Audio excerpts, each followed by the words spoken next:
जी हम आज की वीडियो में देखेंगे बहुत ही वीडियो जबरदस्त किस्म की वीडियो।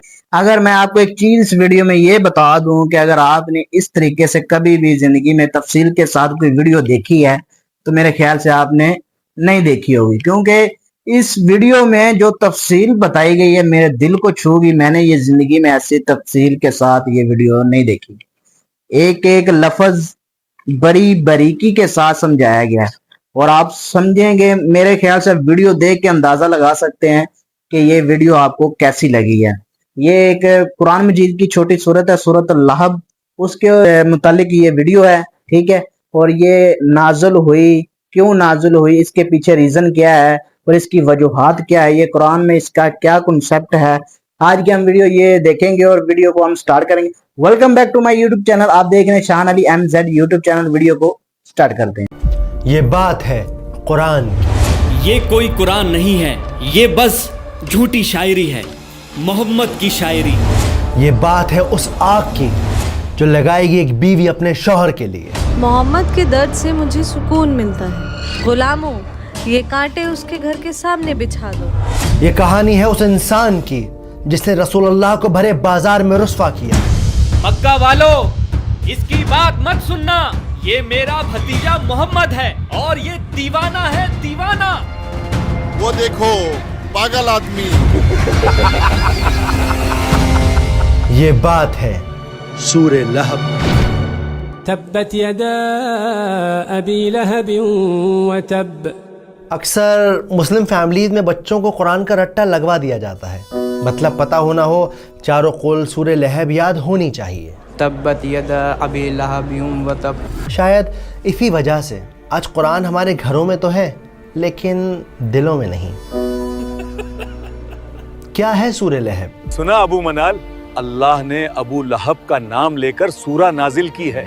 खुदा की पनाह है भाई। कौन थी उम्मे जमील जिसका जिक्र अल्लाह ने इस सूरत में किया है? अबिहा बाजी, सुना आपने? कौन सी बात? उम्मे जमील का हार उसके गले की रस्सी बनेगा आखिरत में। और ऐसा क्या कर दिया इन दोनों मियाँ बीवी ने कि अल्लाह ने कुरान में अबू लहब का नाम लेकर इन्हें क्रिटिसाइज किया है। उसका अल्लाह हमें आग का अजाब देगा। कहता है मैं लकड़ियां उठाऊंगी अपने सर पर।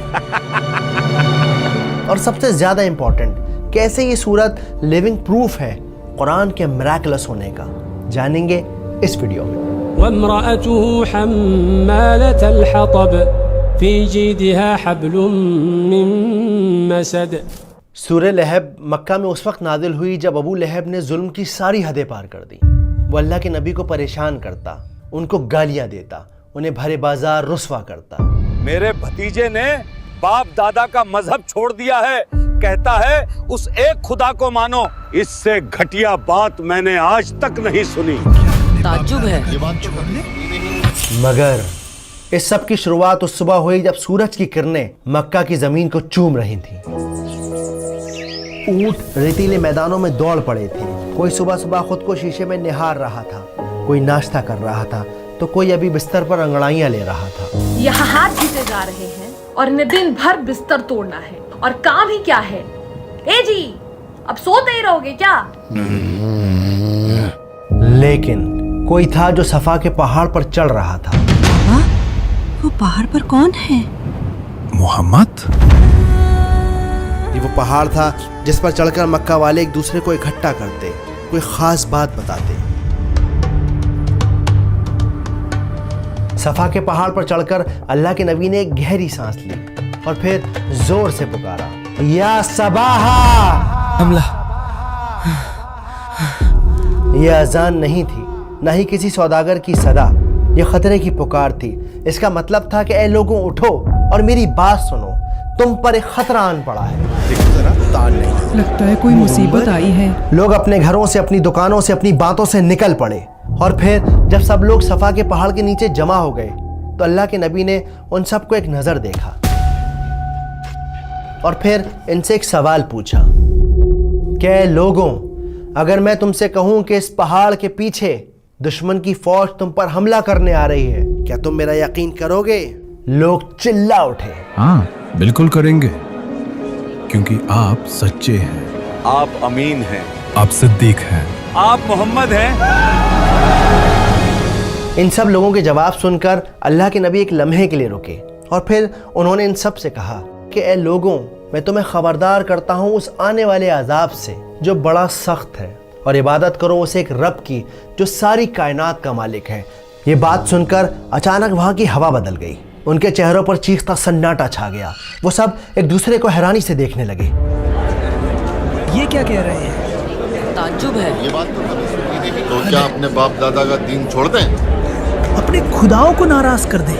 और फिर एक आदमी खड़ा हुआ, गुस्से और नफरत से भरा हुआ।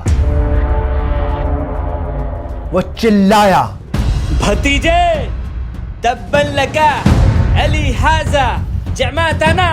अरबी की इस इबारत का मतलब था कि सत्यानाश हो तेरा, टूट जाएं तेरे हाथ। क्या तूने हमें इसीलिए यहाँ जमा किया है? ये आदमी और कोई नहीं बल्कि रसूलुल्लाह का चचा अबू लहब था। उसकी बद्दुआ आसमान से टकराकर वापस उस पर आ गिरी। उसके नसीब के पन्नों में जहन्नम का अजाब हमेशा के लिए लिख दिया गया। लेकिन अल्लाह ने अभी अपने नबी को ये बात नहीं बताई। स्कॉलर्स कहते हैं कि अगर ये सूरत इस वक्त नाजिल हो जाती तो मक्का के लोग कहते उस पर कैसे भरोसा करें, वो अपनों की बुराई करता है। असल में उस दौर में मक्का में चाचा का दर्जा बाप के बराबर होता है, स्पेशली जब सगे वालिद का इंतकाल हो चुका हो, वक्त गुजरता रहा। अल्लाह के नबी जगह जगह घूम घूम कर एक अल्लाह की इबादत करने का मैसेज पहुंचाते रहे। लेकिन अबू लहब वो आप सल्लल्लाहु अलैहि वसल्लम के पीछे पीछे जाता। अब ये कौन सी नई शायरी ले आया है? यहाँ तक कि वो बाजार के शरीर लड़कों को मोहम्मद सल्लल्लाहु अलैहि वसल्लम के पीछे लगा देता और उनसे कहता कि इनको पत्थर मारो मारो मारो, लेकिन इसका जुल्म यही नहीं रुका। इसकी बीवी यानी रसूलुल्लाह की चाची उम्मे जमील, जो कमाल की खूबसूरत औरत थी, नए नए तरीकों से नबी को परेशान करती। आप सब तो मक्का के बड़े सरदार हैं, फिर अहमद का बॉयकॉट क्यों नहीं करते? सही कहा, बॉयकॉट करो उसका। हाँ, बॉयकॉट करो उसका। सही कहा, हाँ, बॉयकॉट करो उसका। और हद तो जब हो गई जब इसने अपने दोनों बेटों को यह हुक्म दिया कि वो अपनी बीवियों को तलाक दें, क्योंकि इन दोनों की बीवियां आप सल्लल्लाहु अलैहि वसल्लम की बेटियां थीं, उम्मे कुलसुम और रुक़ैया रज़ियल्लाहु ताला अन्हा। तुम्हारा चेहरा भी मुझ पर हराम है अगर तुमने अपनी बीवियों को तलाक नहीं दिया। बाबा, हम आज ही उन्हें तलाक देते हैं। दिन शाम में ढल गए, शामें रातों में ढल गईं, लेकिन अबू लहब के जुल्म में कोई कमी ना आई। अरे मक्का वालों, मेरे भतीजा दीवाना हो गया है, दीवाना। इसकी बात मत सुनना। और जब इसके जुल्म की इंतहा हद से पार हो गई, तब अल्लाह सुब्हानहू तआला ने नबुव्वत के 10वें साल में सूरह लहब को नाजिल किया। अबू हादी, हमें वो सूरह तो सुनाओ जो नबी पर नाजिल हुई है। बिस्मिल्लाहिर्रहमानिर्रहीम। तब्बत यदा अबी लहब व तब मा अगना अन्हु मालुहु व मा कसब सयस्ला नारन ذات लहब वम्रअतुहु हम्मालतल हतब फी जीदिहा हब्लुम मिन मसद। आइए अब इस सूरत को सिनेमैटिक अंदाज से समझते हैं, आसान तरीके से। तो पहली आयत है तब्बत यदा अबी लहब व तब। पहली आयत में अल्लाह ने कहा कि टूट गए दोनों हाथ अबू लहब के और बर्बाद हो गया वो। अब यहाँ पर दो बातें हैं जो नोट करने वाली हैं। पहली बात ये है कि ये जो पूरी आयत है, ये आयत असल में पास्ट टेंस में बात कर रही है, यानी ऐसा नहीं कि अबू लहब के हाथ टूटेंगे, असल में उसके हाथ टूट चुके। जिस लम्हे उसने नबी पाक की शान में गुस्ताखी की, उसी लम्हे उसके हाथ टूट गए। तो ये काम 100% हो चुका है, उसके हाथ टूट चुके हैं। लेकिन अबू लहब फिर भी बाज ना आया। जब ये सूरत नादिल हुई तो वो लोगों से कहता, वो कहता है मेरे हाथ टूट गए। कहाँ टूटे मेरे हाथ? सही सलामत तो हैं। हम जंगे बदर के बाद जब आप सल्लल्लाहु अलैहि वसल्लम की ज़िंदगी को देखेंगे, तब हमें पता चलेगा कि कितनी बुरी तरह वो मरा और किस तरह से आयत बिल्कुल सच्ची साबित हो गई। अब यहाँ पे नोट करने वाली दूसरी बात है, बहुत इंपॉर्टेंट बात है, कि हाथों की ही क्यों बात हो रही है। ये क्यों कहा जा रहा है कि हाथ टूट गए? ये क्यों नहीं कहा जा रहा कि सर टूट गया, पैर टूट गया, हार्ट फेल हो गया? क्यों नहीं कहा जा रहा? میں کہتا ہوں اس کے لیے نا آپ یہ سین دیکھیے.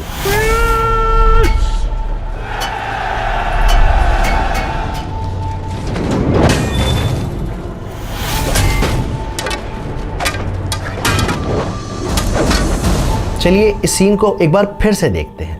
اس سین میں آپ نے نوٹس کیا ہوگا کہ کیسے ایک سپاہی نے، ایک فائٹر نے اپنے ہاتھ میں ایک تلوار لی ہوئی ہے اور دوسرے ہاتھ میں خود کو بچانے کے لیے اس کے پاس شیلڈ ہے، ایک ڈھال ہے.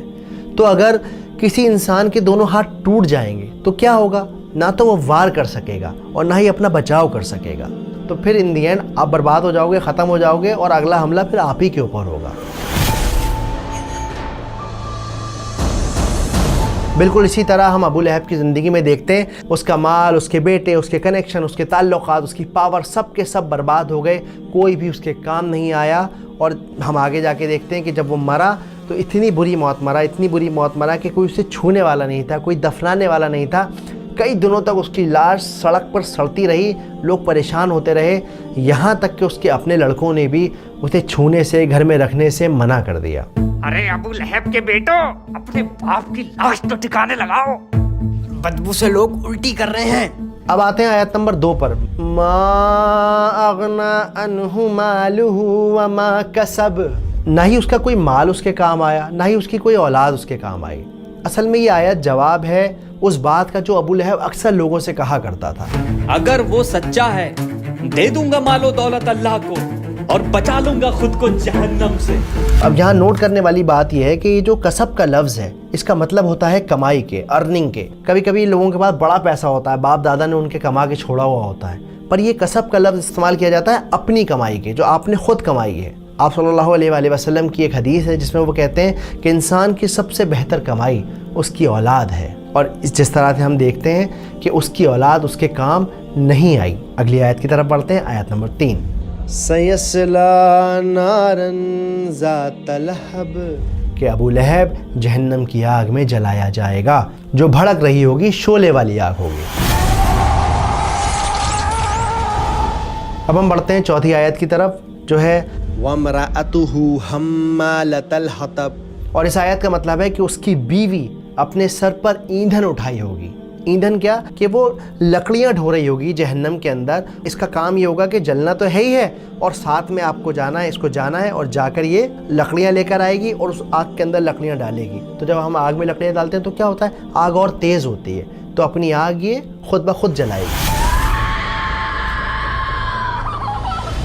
لیکن یہاں مزے کی بات یہ ہے کہ اللہ تعالیٰ یہ بھی کہہ سکتے تھے کہ وہ جہنم میں جلے گی، وہ جہنم کا عذاب زندگی بھر جھیلتی رہے گی.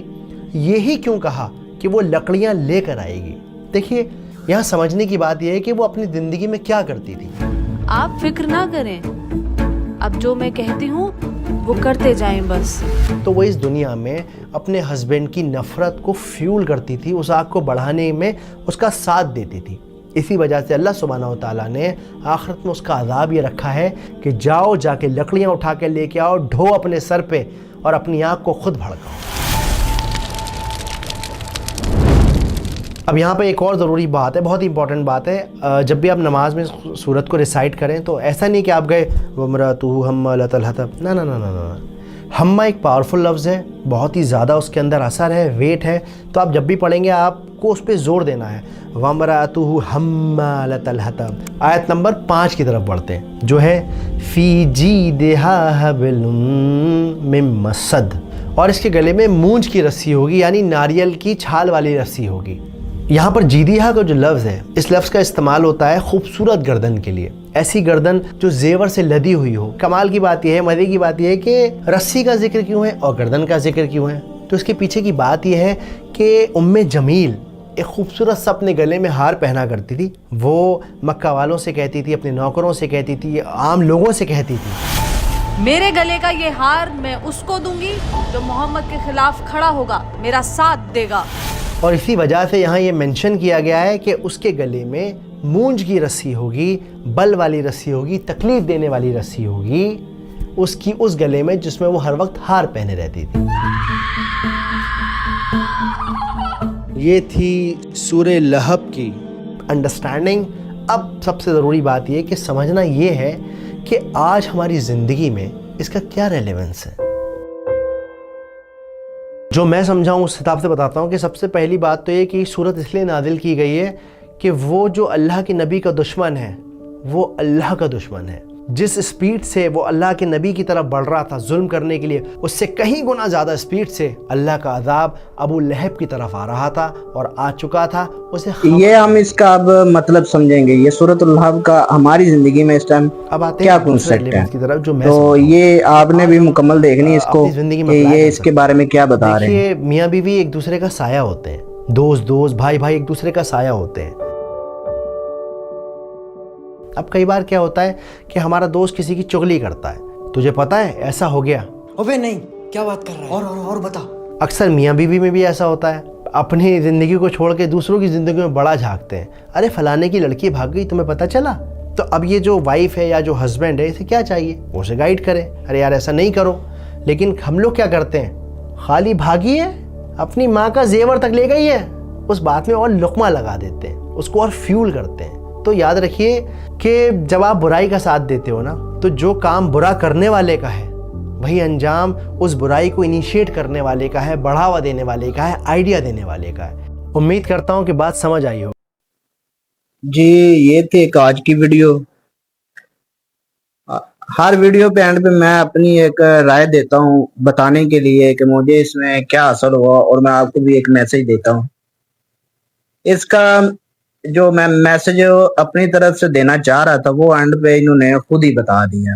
میرا بھی وہی سیم کوشچن ہے اس ویڈیو میں کہ ہماری زندگی میں بھی وہی سیم چیزیں ہونی چاہیے جو اس سورۃ الحب کا ہمیں آج کے دور اور آج کی زندگی میں ہمارے لیے کیا اہمیت ہے.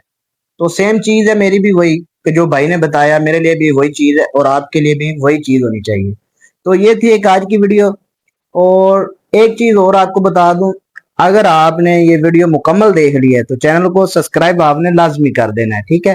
تو اللہ حافظ.